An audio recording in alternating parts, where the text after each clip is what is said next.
দিল্লিতে আমাদের মিশ্র অভিজ্ঞতা হয়।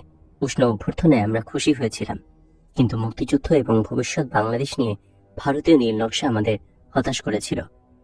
ভারতীয় কর্তৃপক্ষের প্ল্যান অনুযায়ী 20 এপ্রিল মিনিস্ট্রি অফ এক্সটার্নাল অ্যাফেয়ার্সে গিয়ে নিজেদের সারেন্ডার করলাম রাষ্ট্রপতি ভবনের সাউথ ব্লকে। সেখানে আমাদের জেনারেল ওবান সিং, যিনি তদানীন্তন রিসার্চ অ্যান্ড অ্যানালাইসিস উইং র এর প্রধান, তার হাতে আমাদের হস্তান্তর করা হলো। তখন থেকে আমরা রইলাম তার নিয়ন্ত্রণে। ব্রিগেডিয়ার নারায়ণ নামের এক ভদ্রলোক হলেন আমাদের সার্বক্ষণিক সঙ্গী। 4 দিন 4 রাত্রি আমাদের কঠিন সওয়াল সেশন চলল। সেশনগুলো পরিচালনা করেছিলেন বিভিন্ন গোয়েন্দা বিভাগের অভিজ্ঞ বিশেষজ্ঞরা। আমরা যতটুকু সম্ভব সোজাসুজি এবং সত্য জবাব দেওয়ার চেষ্টা করছিলাম। একদিন বিকালে জনাব A.K. রায় দুজন ভদ্রলোককে সঙ্গে নিয়ে আমাদের সাথে দেখা করতে এলেন। ভদ্রলোক দুজন ছিলেন জনাব শাহাবুদ্দিন এবং জনাব আমজাদ হোসেন। জনাব শাহাবুদ্দিন এবং জনাব আমজাদ হোসেন দ্বিতীয় ও তৃতীয় সচিব হিসেবে পাকিস্তান দিল্লি মিশনে কর্মরত ছিলেন। প্রবাসী সরকার 17 এপ্রিল গঠিত হওয়ার খবর জেনে তারা দুজনে দূতাবাস থেকে ডিফেক্ট করে ভারতীয় সরকারের কাছে রাজনৈতিক আশ্রয় প্রার্থনা করেন। ভারত সরকার তাদের রাজনৈতিক আশ্রয় প্রদান করে তাদের নিরাপত্তার সম্পূর্ণ দায়িত্ব গ্রহণ করেছে। তাদেরকেও আমাদের মতো গোপন আরেকটি সেফ হাউসে রাখা হয়েছে। আমাদের মতো দেশপ্রেমে উদ্বুদ্ধ হয়ে এই দুজন তরুণ অফিসারও জীবনের ঝুঁকি নিয়ে অনিশ্চিত ভবিষ্যতে ঝাঁপিয়ে পড়েছেন। খুব খুশি হলাম ওদের পেয়ে। তারাও খুব খুশি হলেন আমাদের সাক্ষাৎ করে। ওরা বাংলাদেশের সংগ্রাম সম্পর্কে আমাদের অনেক কিছুই বলেছিলেন। আমাদের মতো অভিজ্ঞ অফিসার যুদ্ধক্ষেত্রে বিশেষভাবে প্রয়োজন, তারা সে কথাও উল্লেখ করলেন। ইতিমধ্যে আমরা ব্রিগেডিয়ার নারায়ণকে জিজ্ঞেস করেছিলাম মুজিবনগর সরকারের সাথে আমাদের বিষয়ে ভারত সরকার কোনো যোগাযোগ করেছে কিনা। জবাবে ব্রিগেডিয়ার জানিয়েছিলেন যোগাযোগ করা হয়েছে। অল্প কিছুদিনের মধ্যে বাংলাদেশের অস্থায়ী সরকারের কয়েকজন নেতা আসছেন দিল্লিতে, তাদের কাছেই আমাদের হ্যান্ডওভার করে দেওয়া হবে। এটি ছিল আমাদের জন্য একটি বিশেষ সুখবর। অবশেষে একদিন প্রতিনিধি দল এসে পৌঁছালো। জনাব তাজউদ্দিন আহমেদ, জনাব খন্দকার মোশতাক আহমেদ এবং কর্নেল M.A.G. ওসমানী এরাই প্রতিনিধি দলের মূল ব্যক্তি। বৈঠকের এক পর্যায়ে প্রধানমন্ত্রী তাজউদ্দিন হঠাৎ করে বললেন, ভারতীয় কর্তৃপক্ষের সাথে আলোচনার পর সিদ্ধান্ত হয়েছে আমাদের আরো 2 সপ্তাহ দিল্লিতে থাকতে হবে। এই সময় ভারতীয় বিভিন্ন এজেন্সির বিশারদরা আমাদের মুক্তিযুদ্ধ সম্পর্কে ব্রিফিং দেবেন এবং স্পেশালাইজড অফিসার হিসেবে আমাদের যুদ্ধে যোগদানের পর যে বিশেষ দায়িত্ব দেওয়া হবে সে বিষয়ে বিস্তারিত জানাবেন। তার সিদ্ধান্ত শুনে কিছুটা অবাক হলাম। বাংলাদেশের স্বাধীনতা সংগ্রাম, আমাদের দায়িত্ব সম্পর্কে বাংলাদেশ সরকারের কাছ থেকে না জেনে ভারতীয় সরকারের প্রতিনিধিদের কাছ থেকে ব্রিফিং নিতে হবে কেন? তাহলে আমাদের সংগ্রামের প্রতি ভারত সরকারের সহানুভূতি নিঃস্বার্থ নয় কেন? বুঝতে পারলাম ভারত সরকারের যথেষ্ট প্রভাব রয়েছে আমাদের স্বাধীনতা সংগ্রামের ওপর। মুজিবনগর সরকার স্বাধীনতা সংগ্রামের ব্যাপারে ভারত সরকারের মনোভাবকে বিশেষ গুরুত্ব দিয়ে সব সিদ্ধান্ত গ্রহণ করেছে। কেমন যেন ঘোলাটে ঠেকল ব্যাপারটা। বেশ কিছু প্রশ্ন দেখা দিল মনে। বাংলাদেশের সংগ্রাম কাদের সংগ্রাম? কাদের নিয়ন্ত্রণে সংগঠিত হচ্ছে এই যুদ্ধ? ভারত নেপথ্যে থেকে কি স্বার্থের কলকাঠি নাড়ছে? পৃথিবীর সব দেশে স্বাধীনতার সশস্ত্র সংগ্রাম জাতীয় সংগ্রাম হিসেবে সংগঠিত হয়েছে জাতীয় সরকারের অধীনে। আমাদের বেলায় এর ব্যতিক্রম কেন? কেন তড়িঘড়ি করে প্রবাসে দলীয় আওয়ামী লীগ সরকার প্রতিষ্ঠিত হলো এবং ভারত সরকারের প্রচ্ছন্ন অনুমোদনে? জাতীয় মুক্তি সংগ্রামে নিয়োজিত আপামর জনগণের উপর আওয়ামী লীগের নেতৃত্ব চাপিয়ে দেওয়ার উদ্দেশ্য কি? আইয়ুব বিরোধী রাজনৈতিক সংগ্রাম থেকে শুরু করে 69-এর গণ আন্দোলন সবকিছু সংঘটিত হয়েছিল পূর্ব পাকিস্তানে প্রগতিশীল সবগুলো রাজনৈতিক দলের সম্মিলিত প্রচেষ্টায়। সেক্ষেত্রে আওয়ামী লীগের একলা চলার নীতি কি কারণে সমর্থন করছে ভারত সরকার? পরদিন সকালে আমাদের স্থানান্তরিত করা হলো দিল্লির পালাম আন্তর্জাতিক বিমানবন্দরের কাছে গ্যারিসন এলাকার একটি সামরিক প্রশিক্ষণ কেন্দ্রে। সেখানে পরিচয় হলো মেজর সুরজ সিং এর সাথে। পাকানো স্বাস্থ্যের অধিকারী মেজর সুরজ সিং একজন বিচক্ষণ কমান্ডো এবং insurgency and counter insurgency expert. Brigadier Narayan তাই। এরা দুজনই আমাদের মূল শিক্ষক। আমাদের জন্য 2 সপ্তাহের একটা ক্র্যাশ কোর্সের বন্দোবস্ত করা হয়েছে। পাঠ্যক্রমের মধ্যে insurgency and counter insurgency, guerrilla warfare, urban warfare, jungle warfare, small arms, explosive, unarmed combat সবকিছুই রয়েছে। স্পেশালাইজড অফিসার হিসেবে আমরা 3 জনই এই সমস্ত বিষয়ে প্রশিক্ষণপ্রাপ্ত। তবুও যুদ্ধক্ষেত্রে যোগ দেবার আগে আমাদের জ্ঞানকে ঝালাই করে নেবার সুযোগ পেয়ে ভালোই হলো। শুরু হলো আমাদের প্রশিক্ষণ। এই সমস্ত বিষয়গুলোর পাশাপাশি চলল স্বাধীনতা সংগ্রাম সংক্রান্ত ব্রিফিং। 25শে মার্চ রাতে পাকিস্তানি আর্মির শ্বেত সন্ত্রাসীর বিরুদ্ধে বিদ্রোহ করে প্রতিরোধ সংগ্রামে ঝাঁপিয়ে পড়েছেন পূর্ব পাকিস্তানে অবস্থিত সামরিক বাহিনীর বিভিন্ন ইউনিট, পুলিশ, ইপিআর, আনসার, মুজাহিদ প্রভৃতি সংগঠনের বাঙালি সদস্যরা। তাদের কেন্দ্র করে জনগণের স্বতঃস্ফূর্ত অংশগ্রহণে সৃষ্টি হয়েছে মুক্তি সংগ্রাম। এই সংগ্রামে যোগ দিয়েছে দলমত নির্বিশেষে ছাত্র, শ্রমিক, কৃষক এবং অন্যান্য পেশাধারী জনগণের বৃহদাংশ। ভারত সরকার বাংলাদেশের ঘটনাগুলো অতি সতর্কতার সাথে পর্যবেক্ষণ করছে। বাংলাদেশ থেকে বর্ডার ক্রস করে ভারতের মাটিতে আশ্রয় নিয়েছে লক্ষ লক্ষ শরণার্থী। এভাবেই ভারত সরকার সরাসরিভাবে জড়িয়ে পড়েছে বাংলাদেশের স্বাধীনতা সংগ্রামের সাথে, অনেকটা মানবিক কারণেই। স্বতঃস্ফূর্তভাবে গড়ে ওঠা স্বাধীনতা সংগ্রামকে ফলপ্রসূ করে গড়ে তোলার জন্য প্রয়োজন রাজনৈতিক নেতৃত্বের। আওয়ামী লীগকে দিতে হবে সেই নেতৃত্ব। এর জন্য প্রতিষ্ঠিত করা হয়েছে অস্থায়ী আওয়ামী লীগ সরকার।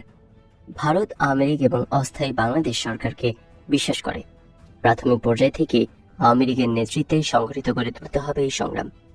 আওয়ামী লীগ সদস্য এবং সদ্য গঠিত প্রবাসী সরকারের প্রত্যক্ষ নিয়ন্ত্রণের বাইরে অন্য কোনো রাজনৈতিক দল, ভিন্ন কোনো রাজনৈতিক আদর্শে বিশ্বাসী গ্রুপ কিংবা ব্যক্তি কাউকেই কোনো সাহায্য করবে না ভারত। আওয়ামী লীগের একক কর্তৃত্ব অস্বীকার করে বিরোধিতা করতে পারে মূলত দুইটি প্রতিক্রিয়াশীল গোষ্ঠী। প্রথমত, পাকিস্তান সেনাবাহিনীর প্রাক্তন সব সদস্যরাই দীর্ঘদিন যাবৎ রাষ্ট্র ক্ষমতার অংশীদারিত্ব করেছে। তাদের কেন্দ্র করে শুরু হয়েছে প্রতিরোধ সংগ্রাম। তাই এই সংগ্রামের কর্তৃত্ব দাবি করে তারা ক্ষমতালিপ্সু হয়ে আওয়ামী লীগের নেতৃত্ব চ্যালেঞ্জ করে বিদ্রোহী হয়ে উঠতে পারে। দ্বিতীয়ত, হুমকি আসতে পারে চরমপন্থী নকশাশীলদের কাছ থেকে। বাংলাদেশের স্বাধীনতা সংগ্রামে অনুপ্রবেশ করেছে চরমপন্থীদের। তাছাড়া বাংলাদেশ সীমান্তবর্তী পশ্চিমবাংলা, বিহার, উড়িষ্যা, আসাম, মেঘালয়, ত্রিপুরা, মণিপুর, মিজোরাম প্রভৃতি প্রদেশে নকশালি তৎপরতা ক্রমবর্ধমান। ভারতের পূর্বাঞ্চলের নকশালীরা বাংলাদেশের চরমপন্থীদের সাথে এক হয়ে স্বাধীনতা সংগ্রামের সুযোগে মিলিত হয়ে আওয়ামী লীগ সরকারের বিরুদ্ধে তৎপর হয়ে উঠতে পারে। এই মিলিত শক্তি আবার একত্রিতভাবে স্বাধীনতা সংগ্রামের নেতৃত্ব নিজেদের হাতে কুক্ষিগত করে নেবার চেষ্টা করতে পারে ওই সমস্ত অঞ্চলে চলমান বিচ্ছিন্নতাবাদী সংগ্রামে। এই সমস্ত ক্ষমতালিপ্সু শক্তিকে সমূলে উৎপাটন করে যুদ্ধাবস্থায় এবং যুদ্ধের পর স্বাধীন বাংলাদেশে আওয়ামী লীগ সরকারের ক্ষমতা নিশ্চিত করার পরিকল্পনা উদ্যোগ এখন থেকেই গ্রহণ করা উচিত বলে মনে করে ভারত সরকার। একইভাবে বাংলাদেশের মুক্তিযুদ্ধে যাতে কোনো ক্রমে ভারতের সার্বভৌমত্বের প্রতি হুমকি না হয়ে দাঁড়ায় বিচ্ছিন্নতাবাদীদের চক্রান্তের ফলে, তার জন্য প্রস্তুতি নিতে হবে এখন থেকেই। এ ব্যাপারে মুজিবনগর সরকারের প্রধানমন্ত্রীও একমত হয়েছেন। যৌথ উদ্যোগে একটি পরিকল্পনা প্রণীত হয়েছে। ঠিক হয়েছে, আওয়ামী লীগ কর্মীদের মধ্যে থেকে বাছাই করা কর্মীদের নিয়ে একটি বিশেষ রাজনৈতিক সশস্ত্র বাহিনী গঠন করা হবে।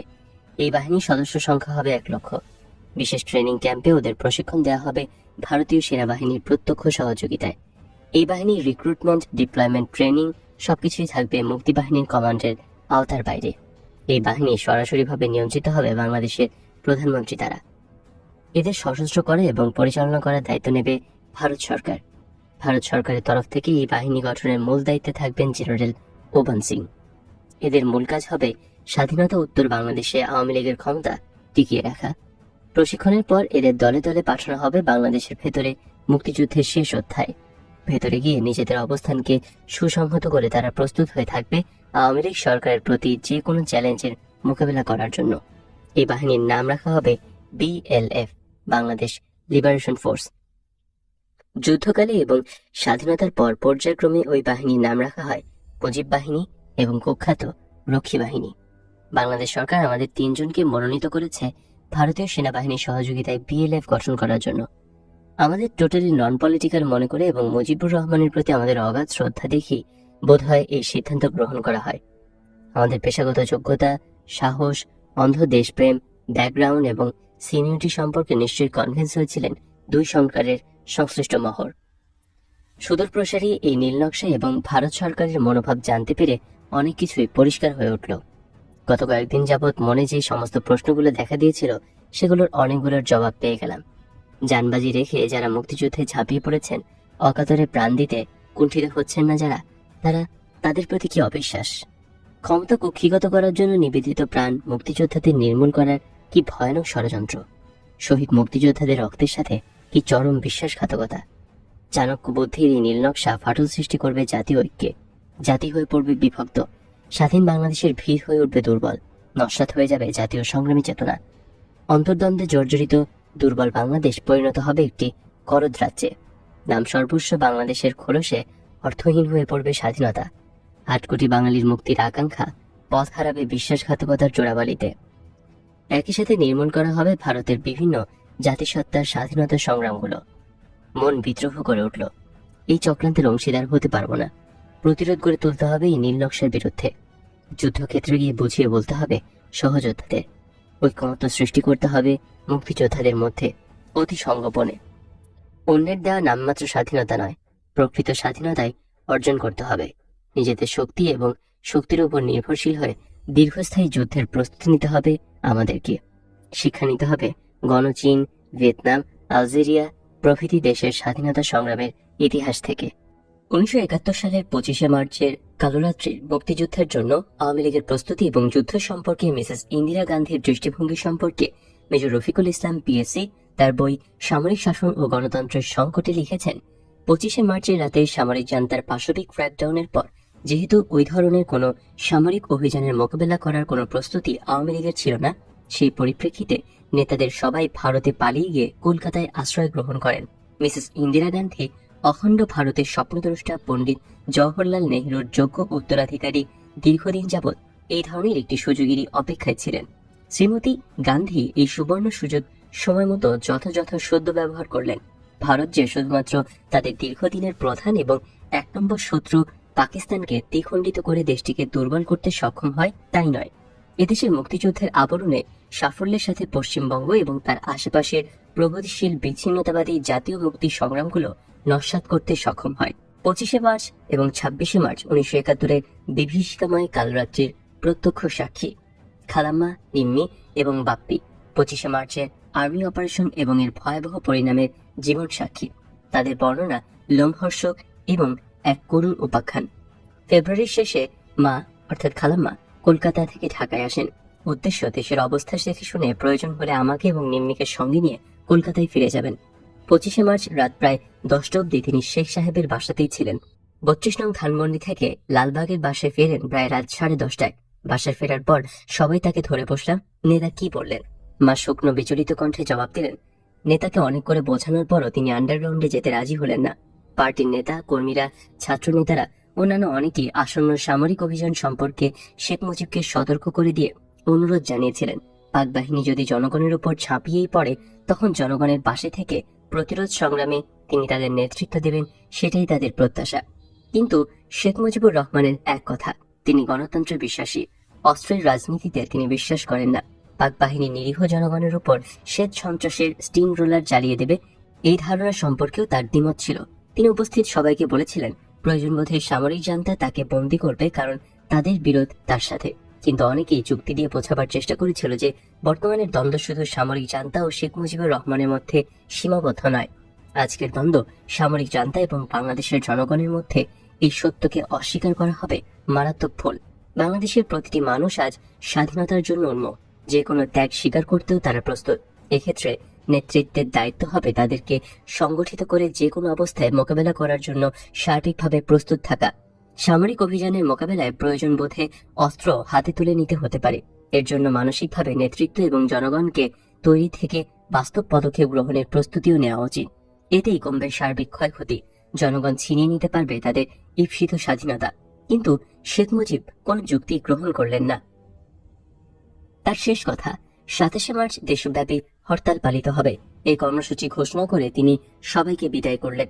ঘোষণার সাথে এটাও তিনি বলেছিলেন, পাক বাহিনীর আক্রমণের ভয় যারা করেন তারা গোপন আস্তানায় গা ঢাকা দিতে পারেন।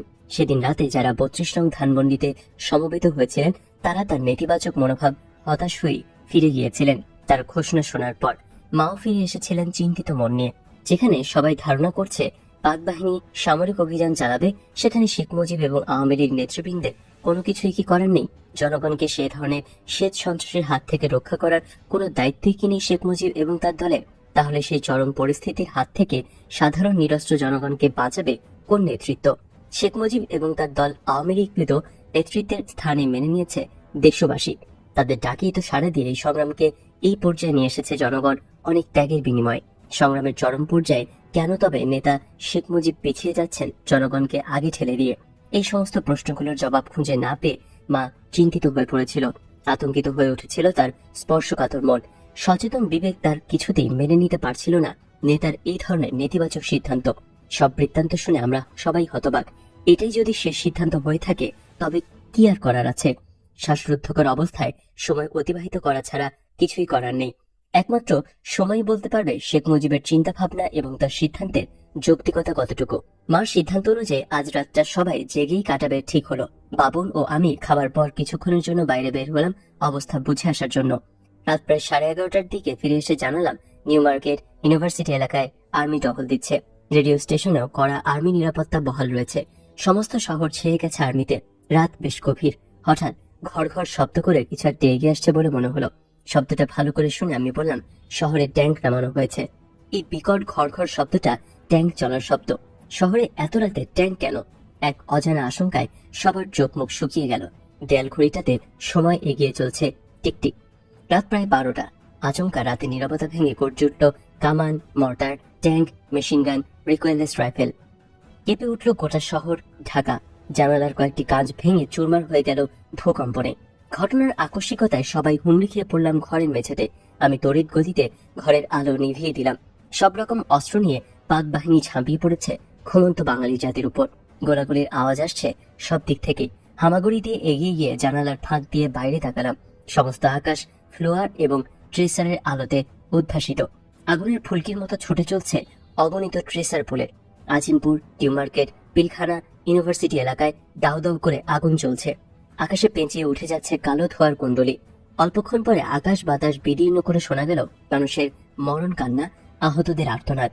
আবাল বৃদ্ধ বনিতার মৃত্যু যন্ত্রণার হাহাকার পরিষ্কার শোনা যাচ্ছিল। শ্বেত সন্ত্রাসের পাশবিক তাণ্ডব লীলায় কিংকর্তব্য বিমূঢ় হয়ে একে অপরকে জড়িয়ে ধরে মাটিতে পড়ে থাকলাম সবাই। এভাবেই কেটে গেল রাত। সকাল হলো। পোড়া বারুদের গন্ধে বাতাস ভারী হয়ে আছে। রেডিও খুলতেই শোনা গেল বিশেষ জরুরি ঘোষণা। গতকাল মধ্যরাত থেকে কারফিউ জারি করা হয়েছে। জনগণকে বাইরে বেরোতে মানা করা হচ্ছে। জাতীয় স্বার্থ বিরোধী কার্যকলাপের সাথে না জড়ানোর জন্য হুঁশিয়ার করে দেওয়া হচ্ছে সবাইকে। কারফিউ জারি করা হয়েছে অনির্দিষ্টকালের জন্য। কিছুই করার নেই। শেখ মুজিব এবং তার দলের চিন্তা ভাবনা ভুল প্রমাণিত হলো। আমরা সবাই নেতার কথাই ভাবছিলাম। ক্ষণিকের জন্য মনে ভেসে উঠেছিল তার চেহারাটা। নেতা কি অবস্থায় আছেন? আওয়ামী লীগের অন্যান্য নেতৃবৃন্দ বা কোথায়? কারফিউ চলছে, বেরোবার কোনো উপায় নেই। বাসায় দরজা জানলা বন্ধ করে পুরো 26শে মার্চ সবাই অন্তরীণ হয়ে থাকলাম। সন্ধ্যার পর আবারও গোলাগুলি, আর্তনাদ, মিলিটারি বহনকারী যানবাহন চলাচলের শব্দ, ভারী বুটের আওয়াজ রাস্তায়। নিশ্চুপ হয়ে আলো নিভিয়ে ভীত সন্ত্রস্ত হয়ে দোয়া কালাম পড়তে থাকলাম সবাই। অত্যন্ত অসহায় অবস্থা।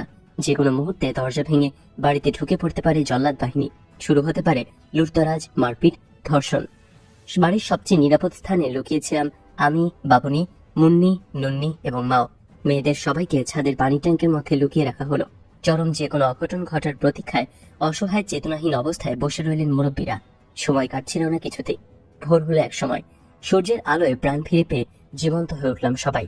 রেডিও খুলতেই ঘোষণা শোনা গেল, সরকার কিছু সময়ের জন্য কারফিউ তুলে নিয়েছে সাধারণ জনগণের সুবিধার্থে। ঘর থেকে সামনে রাস্তায় বেরিয়ে এলাম। 5-6 জন ইপিআর এবং বাঙালি সৈনিকদের একটা ছোট দল ছুটে আসছে দেখতে পেলাম। তাদের মধ্যে 2 জন গুরুতরভাবে আহত। রক্তে ভেসে গেছে ওদের পরিধেয় কাপড় চোপড়। কাছাকাছি পৌঁছে তাদের একজন আকুতি জানালো, ভাই একটু পানি দেন।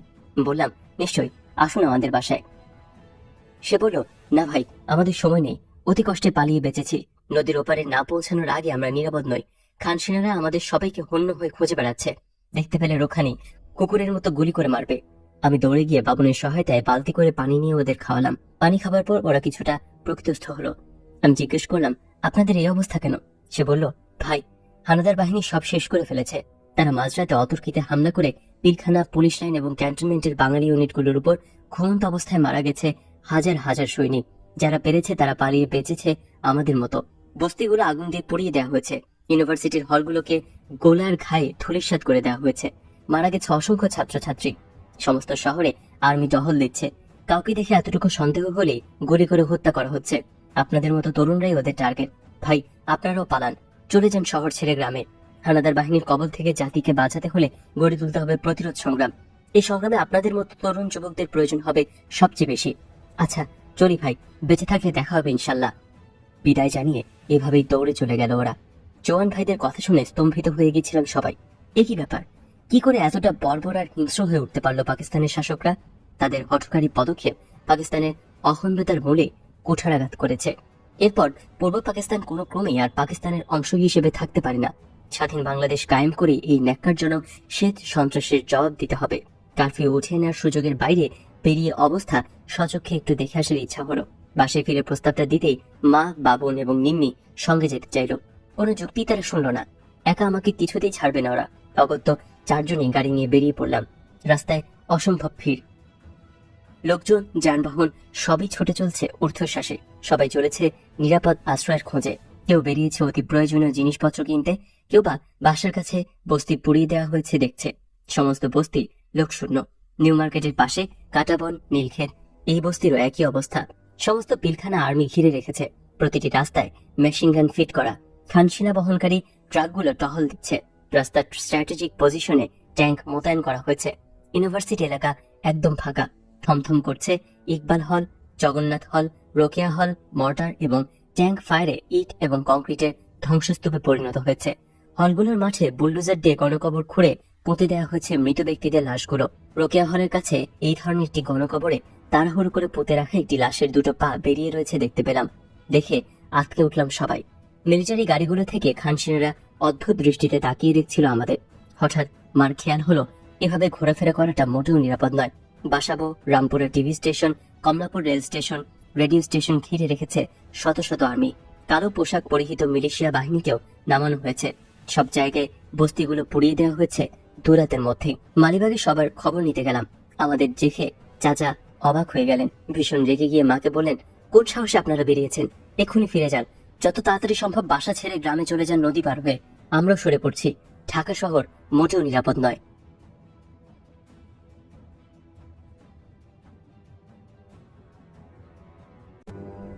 25 থেকে 26 মার্চ 1971 সালের বিভীষিকাময় কালো রাত্রের কয়েকদিনের মধ্যে পাকিস্তান আর্মি ঢাকা শহর তাদের নিয়ন্ত্রণে নিতে সক্ষম হয়। টিভি এবং বেতারে সরকারি প্রচারণা স্বাভাবিকতা ফিরিয়ে আনতে সাহায্য করে। সমস্ত সরকারি কর্মচারীদের কর্মস্থলে ফিরে যেতে নির্দেশ জারি করা হয়। কিন্তু সমগ্র জাতি তখন যুদ্ধে নিয়োজিত। মেজর জিয়ার তুর্যধ্বনি অগ্নিশিখা সৃষ্টি করেছিল সমগ্র জাতির মধ্যে। তার ডাকে সাড়া দিয়ে Bengal regiment, EPR, police, Ansar, Mujahid বাহিনীর বাঙালি সদস্যরা সশস্ত্র সংগ্রামে ঝাঁপিয়ে পড়ে সারা দেশে প্রতিরোধ সংগ্রাম গড়ে তোলার জন্য। শুধুমাত্র ঢাকা শহরই পাক বাহিনীর নিয়ন্ত্রণে রইল। মুক্তিযোদ্ধারা জয় করে নিয়েছিল দেশের অন্যান্য প্রায় সব অঞ্চল। চট্টগ্রাম, খুলনা, কুমিল্লা, নোয়াখালী, যশোর, রাজশাহী, রংপুর, দিনাজপুর, পুরো দেশটাই তখন মুক্তিযোদ্ধাদের নিয়ন্ত্রণে। স্থানীয় প্রশাসন, রাজনৈতিক নেতাকর্মী, শ্রমিক, কৃষক, ছাত্র এবং আপামর জনসাধারণ যোগ দিলেন বিদ্রোহী সৈনিকদের সাথে। পুরো পূর্ব পাকিস্তানে এভাবেই তখন পরিণত হয়েছে এক যুদ্ধক্ষেত্র। বিভিন্ন জায়গায় প্রচন্ড লড়াই হয়। সদ্য গঠিত মুক্তিবাহিনী সব জায়গাতেই অসীম সাহসিকতার সাথে খান সেনাদের সাথে আগ্রাসনের বিরোধিতা করছিল বীর বিক্রমে এবং প্রচন্ড সাহসিকতার সাথে। যতটুকু সম্ভব ছিল তা দিয়ে সৈনিকরা ট্রেনিং দিচ্ছিল মুক্তিযোদ্ধাদের। সবকিছুই ঘটছিল স্বতঃস্ফূর্তভাবে স্থানীয় ভিত্তিতে। পাক বাহিনী দেশের শহরগুলো পুনরুদ্ধার করার জন্য বিপুল পরিমাণ রিইনফোর্সমেন্ট পাঠাচ্ছিল প্রতিটি জেলা এবং মহকুমায়। ফলে এপ্রিলের মাঝামাঝি খান সেনারা শহর বন্দরগুলো দখল করে নিতে সক্ষম হয়। এর ফলে সম্মুখ যুদ্ধে না গিয়ে মুক্তিযোদ্ধারা দেশের গ্রামাঞ্চলে ছড়িয়ে পড়ে নিজেদের পুনর্গঠিত করে দীর্ঘমেয়াদী গেরিলা যুদ্ধের কৌশল গ্রহণ করার সিদ্ধান্ত নেয়। ইতিমধ্যে হাজার হাজার শরণার্থী ভারতে পালিয়ে গিয়ে আশ্রয় গ্রহণ করে। এদের বেশিরভাগই ছিল হিন্দু সম্প্রদায়ের লোকজন। ভারত সরকার পরোক্ষভাবে প্রচার মাধ্যমগুলোর মাধ্যমে বাংলাদেশের স্বাধীনতা সংগ্রামের প্রতি সমর্থন জানায়। এর ফলে মুক্তিযোদ্ধা কমান্ডারদের অনেকেই ভারতে চলে যায় তাদের নিজেদের বাহিনী পুনর্গঠনের জন্য, যার কারণে সেই মুহূর্তে পাক বাহিনী সুশিক্ষিত এবং উন্নত মানের অস্ত্রশস্ত্রে সজ্জিত শক্তির মুখোমুখি মোকাবেলা করা কিছুতেই সম্ভব ছিল না মুক্তিযোদ্ধাদের পক্ষে। এই বাস্তবতার পরিপ্রেক্ষিতে কমান্ডাররা সিদ্ধান্ত নেন দীর্ঘমেয়াদী গেরিলা যুদ্ধের মাধ্যমে জাতীয় মুক্তি সংগ্রাম সংগঠিত করে দেশ স্বাধীন করার। ভয়াবহ সামরিক অভিযানের নিষ্ঠুর পাশবিকতার লোমহর্ষক কাহিনী প্রচার করেছিলেন প্রত্যক্ষদর্শী সাংবাদিকগণ। তাদের বর্ণিত ঘটনাবলীগুলো ছিল অতি করুণ এবং মর্মান্তিক। 25 মার্চের কালরাত্রির শ্বেত সন্ত্রাস এবং নৃশংস হত্যাযজ্ঞের লোমহর্ষক কাহিনী ও চাক্ষুষ বিবরণ আজ অব্দি অনেক ছাপা হয়েছে।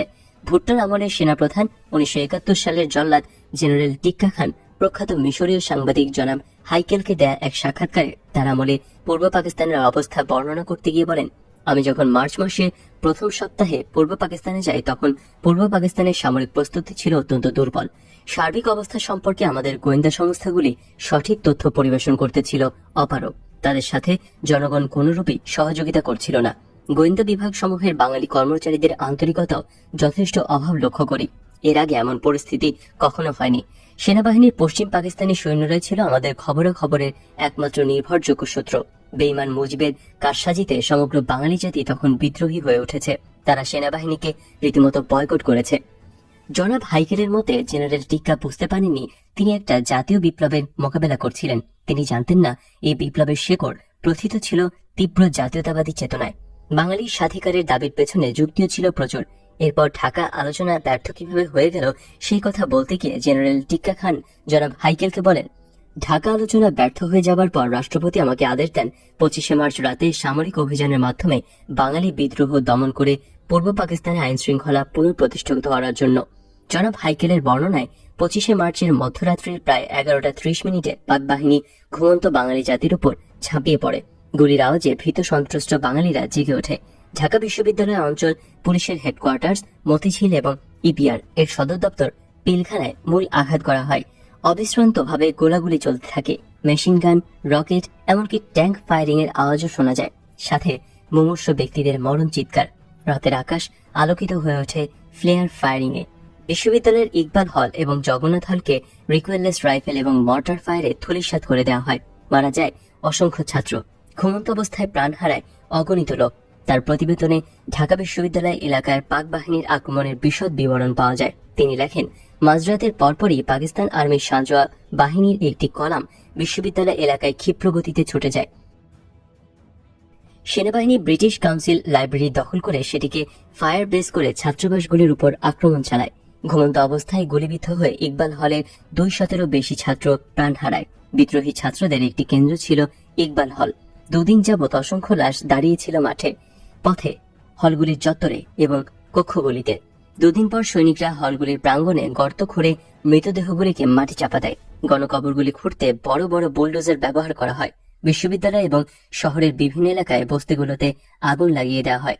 জনাব হেনরিক ভ্যান্ডার হাইরেন আন্তর্জাতিক ব্যাংকের একজন কর্মকর্তা সে সময় ঢাকায় উপস্থিত ছিলেন। তিনি দ্য নিউ ইয়র্ক টাইমসে এক প্রতিবেদন ছাপান। সেটা 14 জুলাই লন্ডনের দি টাইমসে প্রকাশিত হয়। তার উপর ভিত্তি করে একই দিনে দি টাইমসে একটি সম্পাদকীয় ছাপা হয়। পাক বাহিনীর পাশবিক আচরণে বিবরণ তাতে বিস্তারিতভাবে লেখা হয়। সেই প্রতিবেদন পড়ে বিশ্ববাসী স্তম্ভিত হয়ে যান। বিশ্ব পরিসরে বাঙালিদের প্রতি সহানুভূতি জাগিয়ে তুলতে জনাব হেনরিকের প্রতিবেদন এবং দি টাইমসের সম্পাদকীয় বিশেষ অবদান রাখে। 27শে মার্চ সকাল 9টার সময় কারফিউ উঠিয়ে নেওয়া হয় দুপুর পর্যন্ত। হাজার হাজার ভীত সন্ত্রস্ত নরনারী প্রাণ ভয়ে গ্রামের দিকে যাত্রা করে। পথে পাক বাহিনীর সৈন্যরা তাদের উপরও গুলিবর্ষণ করে। অনেক নিরীহ ব্যক্তি এতে প্রাণ হারায়। উড়ন্ত হেলিকপ্টার থেকেও পলায়মান নিরস্ত্র জনগণের উপর গুলি করা হয়। এভাবে জনগণের মনে ভীতি সন্ত্রাস সৃষ্টি করার চেষ্টা চালানো হয়। সেনা ছাউনিতে আচমকা আক্রমণের ফলে শত শত নিরস্ত্র পুলিশ এবং ইপিআর এর সৈনিকরা প্রাণ হারান। যারা বেঁচে যান তারা অস্ত্রাগার লুট করে শহরের জায়গায় জায়গায় সশস্ত্র প্রতিরোধ সংগ্রামে ঝাঁপিয়ে পড়েন। কিন্তু বিপুল আক্রমণের মুখে তাদের অসংগঠিত প্রতিরোধ ক্রমশ দুর্বল হয়ে পড়ে। সশস্ত্র বাহিনীর লোকেরা ছড়িয়ে পড়েন গ্রামে গঞ্জে। পাক বাহিনী নৃশংস হিংস্রতায় তাদের ধাওয়া করতে থাকে। সেনাবাহিনীর জেনারেল ফজলে মুকিম খান পাকিস্তান সেনাবাহিনীর 25শে মার্চ দিবাগত রাতের নিষ্ঠুর আগ্রাসনের তারিফ করে বলেন, প্রয়োজনের খাতিরে পাকিস্তান সেনাবাহিনীকে বিদ্রোহ দমন করার জন্য mortar, recoilless rifle, machine gun, এমনকি ট্যাঙ্কও ব্যবহার করতে হয়েছিল। সেই রাতে মারণাস্ত্র সমূহের শব্দ থেকে মনে হচ্ছিল সমস্ত ঢাকা শহরে একটি রণক্ষেত্রে পরিণত হয়েছে। ঢাকায় অবস্থানরত সব বিদেশি সাংবাদিকদের জোরপূর্বক ধরে নিয়ে যাওয়া হয় সেনানিবাসে। সেখান থেকে তাদের সোজা এয়ারপোর্টে নিয়ে গিয়ে বিশেষ প্লেনে তুলে দিয়ে দেশ ত্যাগে বাধ্য করা হয়। সেই রাতে বন্দী অবস্থায় তাদের সাথে সেনাবাহিনীর সদস্যরা অত্যন্ত দুর্ব্যবহার করে। সেনাবাহিনীর হাত থেকে মাত্র 3 জন বিদেশি সাংবাদিক রেহাই পান। এরা গোপনে ঢাকায় লুকিয়ে সেনাবাহিনীর চোখে ধুলো দিতে সক্ষম হয়েছিলেন। তারা ছিলেন জনাব আর্নল্ড জেইথলিন, জনাব মিসেল লরেন্ট এবং সাইমন রিং। তাদের মাধ্যমে পরে বিশ্ববাসী 25 থেকে 26শে মার্চের রাত্রের ঘটনাবলী এবং সেনাবাহিনীর নৃশংসতার হত্যাকাণ্ড সম্পর্কে জানতে পারে। জনাব সাইমন রিং ডেইলি টেলিগ্রাফে এক বিবরণীতে লেখেন, পাকিস্তানের ঐক্যের জন্য ঢাকাকে চরম খেসারত দিতে হয়েছিল। কলকাতা দূতাবাসের ডিফেকশনের পর চৌধুরী পরিবারের জন্য ঢাকা কিংবা পূর্ব পাকিস্তানের কোনো জায়গায় নিরাপদ হচ্ছিল না। কলকাতা মিশনের ডিফেকশনের খবর আমরাও জানতে পারি। এই খবর জানার পর পরিবারের সবাই বিশেষভাবে চিন্তিত হয়ে পড়েন। বাবাও ডিফেক্ট করেছেন সবার সাথে। খবর পেলাম তার এই সিদ্ধান্তে ক্ষুব্ধ হয়ে উঠেছে পাকিস্তান সরকার। প্রতিশোধের আক্রোশে উপযুক্ত পদক্ষেপ নিশ্চয়ই গ্রহণ করবে সামরিক জান্তা। সবাই একমত হলেন আমাদের আর লালবাগে থাকা ঠিক হবে না, সরে পড়তে হবে। সিদ্ধান্ত অনুযায়ী আমি, বাপ্পি, মা ও নিম্মি বাসা থেকে পালিয়ে গিয়ে আশ্রয় নিলাম আমাদেরই এক ফুপুর বাড়ি। কোনো জায়গায় বেশি দিন এক নাগারে থাকা ঠিক নয়, তাই আমরা পালিয়ে বেড়াতে লাগলাম বাড়ি থেকে বাড়ি। এভাবে আমরা আশ্রয় নিয়েছিলাম আনু মামার বাড়ি, শহীদ মামার শ্বশুর বাড়ি, আত্মীয় অগ্রণী ব্যাংকের ম্যানেজার পেরু মামার বাড়িতে। সেই বাড়িতে ঘটল বিভ্রাট। একদিন গোয়েন্দা বিভাগের একজন অফিসার এলেন পেরু মামার বাসায় কোন এক কাজে। সেখানে ঘটনাক্রমে তিনি মাকে হঠাৎ করে দেখে ফেলেন। মিসেস চৌধুরীকে চিনতে বিন্দুমাত্র কষ্ট হলো না তার। সন্দেহপ্রবণ হয়ে ফিরে গেলেন ভদ্রলোক। তিনি জাতীয় গোয়েন্দা বিভাগের সদর দপ্তরে খবরটা পৌঁছে দেন। পরদিনই পেরু মামার বাড়ি এবং লালবাগের বাসায় একই সাথে রেড করা হলো আমাদের খোঁজে। কিন্তু ভদ্রলোকের ভাবসাব বুঝে আমরা ভদ্রলোক চলে যাবার সঙ্গে সঙ্গেই পেরু মামার বাড়ি ছেড়ে অন্যত্র চলে যাই। এভাবে আমরা বেঁচে যাই সেই যাত্রায়। এই ঘটনা থেকে পরিষ্কার বোঝা গেল পাকিস্তানি গোয়েন্দা বিভাগ প্রতিশোধ হিংসায় হন্য হয়ে খুঁজে বেড়াচ্ছে আমাদের। বাংলাদেশে আর থাকা সম্ভব নয়, পালিয়ে যেতে হবে সীমান্ত পেরিয়ে। ইতিমধ্যে স্বপন, বদি ওরা সবাই মুক্তিযুদ্ধে যোগ দিয়েছে। আমরাও যাব তাদের সাথে। মা বাদ সাধলেন, মুক্তিযুদ্ধে যাবে সে তো গর্বের কথা, কিন্তু তার আগে আমাদের কলকাতায় তোমার বাবার কাছে পৌঁছে দেবার দায়িত্ব নিতে হবে তোমাকে। আমাদের জায়গায় পৌঁছে দিয়ে তুমি যুদ্ধে যাবে, তার আগে নয়। মার যুক্তিসঙ্গত অনুরোধ উপেক্ষা করার অবকাশ নেই। মা ও সমর্থ বোনের পালিয়ে যাবার দায়িত্ব যার তার উপর বিশ্বাস করে দেয়া চলে না। আমাকেই নিতে হবে এই কঠিন দায়িত্ব। পালাবার পরিকল্পনা প্রণয়নে ব্যস্ত হয়ে পড়ি। ঠিক করা হয় ঢাকা থেকে পালিয়ে যাব নানাবাড়ি, নবীনগর। সেখান থেকে সুযোগ মতো কসবা সেক্টর দিয়ে আগরতলায় পাড়ি জমাতে হবে। নবীনগর থেকে কি করে বর্ডার ক্রস করতে হবে সেটা নবীনগর গিয়ে ঠিক করতে হবে অবস্থা বুঝে। আনু মামা, আলতু নানাকে সঙ্গে নিয়ে মা, নিম্মি ও আমি এক রাতে নরসিংদী হয়ে নবীনগর এসে পৌঁছালাম। ঢাকা থেকে নরসিংদীর গাড়িতে। সেখান থেকে লঞ্চে নবীনগর একদম বাড়ির ঘাটে। নবীনগর গ্রামে খানসিনারা তখনও হানা দেয়নি, কিন্তু তবুও দলে দলে হিন্দুরা সব বসত বাড়ি ছেড়ে চলে যাচ্ছিল ভারতে। বর্ধিষ্ণু নবীনগর গ্রামে খাঁ বাড়ি বিশেষ পরিচিত। বড় আব্বা এবং নানা দাপটশালী জমিদার হিসেবে এককালে 10 গ্রামে বিশেষ শ্রদ্ধার পাত্র ছিলেন। বড় আব্বাকে ব্রিটিশ সরকার খেতাবে ভূষিত করেছিল। প্রাসাদোপম জমিদার বাড়ির সামনে জোড়া দেখি। নবীনগরের মুক্ত পরিবেশে পৌঁছে সবাই হাঁফ ছেড়ে বাঁচলাম। আনু মামা 2-1 দিন বিশ্রাম করে ঢাকায় ফিরে গেলেন। তার পুরো পরিবার তখনও রয়েছে সেখানে। খানসেনাদের চোখ ফাঁকি দিয়ে আমরা পালিয়ে আসতে পারায় বাড়ির সবাই মহাখুশি। নবীনগরের শান্ত পরিবেশ এবং প্রকৃতির নির্মল সংস্পর্শে কয়েকদিনই ভুলে গেলাম ঢাকার দুর্বিষহ দিনগুলোর কথা। 25 থেকে 26শে মার্চ রাতের লোমহর্ষক অভিজ্ঞতা, বাড়ি বাড়ি লুকিয়ে প্রাণ বাঁচাবার বিড়ম্বনা, 27 মার্চ সকালের তিক্ততা, সবকিছুই দুঃস্বপ্নের মতো অতীত হয়ে গিয়েছিল আমাদের কাছে। সনাতন দা গ্রামের বাড়ির মুরব্বীদের একজন, পুরনো বিশ্বাসভাজন আপনজন। বংশানুক্রমে তার খাঁ বাড়ির জমিদারি তদারকি করে আসছেন অনেকদিন ধরে। তিনি সব দায়িত্ব নিলেন আমাদের বর্ডার পার করে দেবার। সার্বিক দেখাশোনা এবং পালাবার পরিকল্পনার দায়িত্ব নিয়েছিলেন অত্যন্ত বিচক্ষণ এবং অসাধারণ বুদ্ধির অধিকারিণী, সবার অতি আদরের ছোট নানী বেগম আমির আলী খান ও কবির। ছোট নানীর বড় ছেলে হবিগঞ্জের এসডিও জনাব আকবর আলী খান, খসরু মামা। খানসিনাদের শ্বেত সন্ত্রাসীর বিরোধিতায় ইতিমধ্যে বিদ্রোহ ঘোষণা করে প্রতিরোধ সংগ্রাম গড়ে তুলেছিলেন এবং সে সময় আগরতলায় মুক্তিযোদ্ধাদের সাথে অবস্থান করছিলেন। ঠিক হলো আগরতলাতে খসরু মামার কাছেই যাব আমরা। একই গ্রামের কলেজ পড়ুয়া ছেলে মোমেন আমাদের গাইড হয়ে সঙ্গে যাবে। সনাতনদা যাত্রার সব ধরনের বন্দোবস্ত করে দেবেন। অসম্ভব উপস্থিত বুদ্ধির অধিকারী তরুণ যুবক মোমেন অসীম সাহসীও বটে। ইতিমধ্যে সে কয়েকটি শরণার্থী দলকে আগরতলায় নিজ তদারকিতে পৌঁছে দিয়ে এসেছে খানসিনাদের বুড়ো আঙুল দেখিয়ে।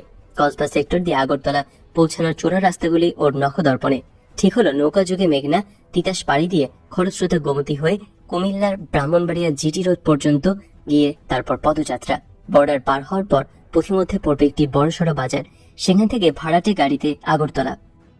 বড় একটা গয়না নৌকা ঠিক করলেন নানি এবং সনাতন দা। মাঝি মাল্লারা সবাই অত্যন্ত বিশ্বস্ত। দুর্যোগপূর্ণ এক ঝড়ের রাত্রে আল্লাহর নাম করে মোমেন, কবির এবং আলতু নানাকে সঙ্গে নিয়ে নৌকায় পাড়ি জমালাম এক অজানা ঠিকানায়। দুর্যোগের রাতে খানসিনাদের চোখ অতি সহজেই ধুলো দিয়ে পালিয়ে যাওয়া সম্ভব হবে বলে ঝড়ের রাতে নৌকা নিয়ে যাত্রার সিদ্ধান্ত নেওয়া হয়েছিল। বদর বদর বলে মাঝি মাল্লারা মেঘনার উত্তাল বুকে অন্ধকারে নৌকা ভাসিয়ে দিল। ভালো করে সাঁতার জানি না আমি এবং নিম্মি দুজনেই। ঝোড়ো হাওয়ায় মেঘনা হয়ে উঠেছে বিক্ষুব্ধ। বিশাল ঢেউয়ের পাহাড় ভেঙে নৌকা এগিয়ে চলল দুলতে দুলতে। ঢেউয়ের দোলা এবং ঝড়ের তীব্রতার ভয়ে জড়সড় হয়ে চুপ করে বসে আল্লাহর রসুলকে স্মরণ করতে লাগলাম সবাই। এমনি করে সারা রাত একটানা নৌকা বেয়ে ফজরের ওয়াক্তে এক জায়গায় নৌকা ভেড়ালো মাঝিরা। সেখানে নেমে পড়তে হলো সবাইকে। শুরু হলো পদযাত্রা। ধানক্ষেত পাটক্ষেতের আলের উপর দিয়ে কাদা পলির উপর দিয়ে খালি পায়ে হেঁটে পাহাড়ি ঠিলাগুলো পার হচ্ছিলাম। পরনে সবার গ্রাম্য লেবাস। দুপুরের আগে জিটি রোডের কাছে পৌঁছে গেলাম আমরা। একটি পাটক্ষেতের মধ্যে সবাইকে লুকিয়ে রেখে মোমিন আর আমি এগিয়ে গেলাম রাস্তাটা রেকি করতে। কিছুক্ষণের মধ্যে ফিরে এলাম আমরা। রাস্তা ক্লিয়ার। ক্ষিপ্র গতিতে রাস্তা পার হয়ে দূরে চলে যেতে হবে যত তাড়াতাড়ি সম্ভব। দূরের জঙ্গলে গা ঢাকা দেবার আগে খান সেনাদের দৃষ্টিতে পড়লে রক্ষা নেই, নির্ঘাত মৃত্যু। পড়ি কি মরি, সবাই দৌড়ে ছুটে চলেছে রাস্তা ক্রস করার জন্য। আরেকটু গেলেই উঁচু রাস্তা। হঠাৎ মোমিন বলল, সবাই শুয়ে পড়ুন, খান সেনাদের টহল গাড়ি আসছে। তার নির্দেশে সবাই ধান ক্ষেতের কাদা পানিতে অসাড় হয়ে শুয়ে পড়লাম। চারিদিকে যতটুকু দৃষ্টি যায় ছোট ছোট পাহাড়, টিলা, ধান আর পাটের ক্ষেত। লোকজনের চিহ্ন মাত্র নেই। ধান ক্ষেতের কাদা পানিতে মুখ গুজে পড়ে থাকিয়ে সবাই প্রমাদ গুনছিলাম, যদি টহলদার খান সেনারা দেখে ফেলে। ভয়ে নিম্নের দোচক দিয়ে পানি গড়িয়ে পড়ছিল। আল্লাহ বাঁচানোওয়ালা। খান সেনাদের গাড়িটা অল্প কয়েক গজ দূর দিয়ে উত্তর দিকে চলে গেল। ওরা ধানক্ষেত থেকে পড়ে থাকা মানুষগুলি দেখতে পেল না। গাড়িটি অনেক দূরে দৃষ্টির অগোচরে চলে গেলে সবাই উঠে এক দৌড়ে রাস্তা ক্রস করে অপর দিকে পাট খাতে গিয়ে বসে পড়লাম। একটু দম নেওয়া দরকার। মা বেচারির ডান পাটা কিছুদিন আগে ভেঙে গিয়েছিল ইউনিভার্সিটির সিঁড়ি থেকে পিছলিয়ে গিয়ে। ভাঙা পাটা দুনিয়ার ফুলে উঠেছে। অসম্ভব সহ্য শক্তি মার। মুখ ফুটে কখনো নিজের অসুবিধার কথা ব্যক্ত করে না, তাই শুধু বলল, একটু দম নিয়ে যাক। আমি এবং নিম্মি মায়ের পার অবস্থা দেখে বুঝতে পারলাম হাঁটতে ভীষণ অসুবিধা হচ্ছে তার। বুঝতে পারলেও কিছুই করার নেই। বাকি পথটা হেঁটে হেঁটেই যেতে হবে তাকে। মাঝে মাঝে পথ অতিক্রম করেছি আমরা। এখন থেকে বাকি পথের সবটুকুই পাহাড়ি উঁচু নিচু পিচ্ছিল পথ। সবাই কিছুটা চিন্তিত হয়ে পড়েছিলাম, কিন্তু মুখে কিছুই বললাম না। মাকে উৎসাহ দেবার জন্য হেসে বললাম, মা তুমি দেখছি হাঁটতে আমাদেরকেও হার মানিয়ে দিলে, কষ্ট হচ্ছে না তো? কোনো জবাব না দিয়ে মা উঠে দাঁড়ালো। আবারও শুরু হলো হাঁটা। হাঁটতে হাঁটতে সন্ধ্যার সময় আমরা পৌঁছালাম সেই বাজারে। বর্ডার এলাকার বাজার, কিন্তু শরণার্থীদের ভিড়ে পুরো বাজারটাই গমগম করছে। চালের বস্তা ভর্তি অসংখ্য ট্রাক দাঁড়িয়ে আছে। মোমেন বলল, আমরা পৌঁছে গেছি। ওই চাল বাংলাদেশ থেকে স্মাগলড হয়ে চলে যাচ্ছে ইন্ডিয়ায়। কিছু দূর এগোতেই বাজারের অন্য প্রান্তে একইভাবে দাঁড়িয়ে আছে পাট ভর্তি ট্রাকের সারি। এগুলো পাচার হচ্ছে বাংলাদেশ থেকেই। দীর্ঘ পথ চলায় তখন সবাই পরিশ্রান্ত। একটা চায়ের দোকানে বসে পানি, কিছু চা নাস্তা খেলাম সবাই। খাওয়া শেষে একটা পুরোনো জিপ গাড়ি ভাড়া করে আগরতলার পথে রওনা হলাম। ছোট্ট জিপটাতে প্রায় 12 জন যাত্রী ঠাসঠাসি করে ঢোকালো ড্রাইভার। কিছুই বলার নেই, এটাই রীতি। বাজার থেকে আগরতলার দূরত্ব প্রায় 35 মাইল। পুরোনো সেকেন্ড ওয়ার্ল্ড ওয়ার আমলের জিপ এটি। 12 থেকে 14 জন যাত্রীর ভারে আর্তনাদ করতে করতে কোনো মতে এগিয়ে চলল আগরতলার পথে। কিছু দূর যাবার পর গাড়ি থামিয়ে বনেট খুলে পানি ঢেলে বুড়ো ইঞ্জিনকে ঠান্ডা করতে হচ্ছিল বারবার। এভাবে অতি কষ্টে রাত প্রায় 12টায় আমরা এসে পৌঁছালাম আগরতলা শহরে। শহর থেকে 5-6 মাইল দূরে অবস্থিত এক পোড়া রাজবাড়িতে খসরু মামা এবং আরো কয়েকজন পদস্থ বাঙালি অফিসার সপরিবারে অবস্থান করছিলেন। মোমেন জায়গাটা আগেই দেখে গেছে। জিপ থেকে নেমে রিক্সা করে চলে গেলাম সেই আস্তানায়। রাজবাড়িতে পৌঁছে খুঁজে বের করতে বেগ পেতে হলো না খসরু মামাকে। খসরু মামা আমাদের সবাইকে দেখিয়ে অবাক। হে না বুঝি আপনারা? মা বলল, হ্যাঁ, পালিয়ে এলাম। মোমিনী নিয়ে এসেছে আমাদের। ঢাকায় থাকা অসম্ভব হয়ে পড়েছিল।